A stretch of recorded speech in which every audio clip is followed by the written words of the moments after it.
الحمدلله مونږ 2-3 ورځې مخکې چې کم پوسټ کړی و په فیسبوک باندې په هغې کې زموږ سره ډېرو ملګرو مرسته کړې ده. هغه که د روپۍ په شکل ده او که د زرو په شکل ده. ډېرو خلکو وویل چې زموږ نومونه مه اخله، خو یو 2 ملګرو 5,000 روپۍ رالیږلې او داسې قسم پکې شته چې صرف 4 روپۍ هم رالیږلي دي.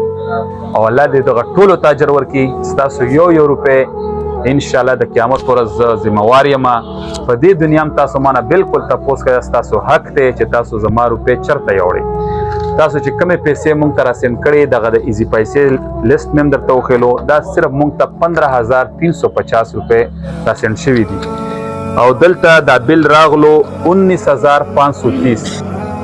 دا مکتبۃ البشیر دکان دی چې کم هول سیل باندې دی. مونږه کوشش وکړو چې ښه ځای له لاړ شو چې ښه کتابونه راواخلو.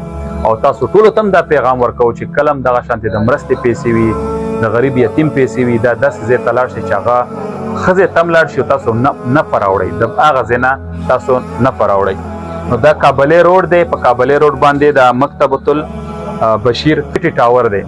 نو دغه کتابونه مونږ دغه ملګري له واخیستل چې دا د 19,500 روپو دي. مونږ یو پوسټ هم تاسو سره شیر کړو چې په هغې کې 25,000 روپۍ لیکل شوی وي. خو اوس هم د ملګري یو کتاب 2 کمې راغلو. نو مونږ چې څومره وس کېدو دا 3-4,000 روپۍ دا مونږ د جیبه لنډې کړې. مونږ سره ممتاز پکې 1,000 روپۍ مرسته را سره وکړه. دغه ملګري ثاقب را سره پکې 2,000 روپۍ مرسته وکړه او باقي مونږ وکړه. نو په هغې مناسبت سره زموږ سره 19,000 روپۍ برابرې شوې او په هغه 19,000 روپو باندې مونږ دغه کتابونه واخیستل چې دا به مونږ ښکاري صاحب ته حواله کوو.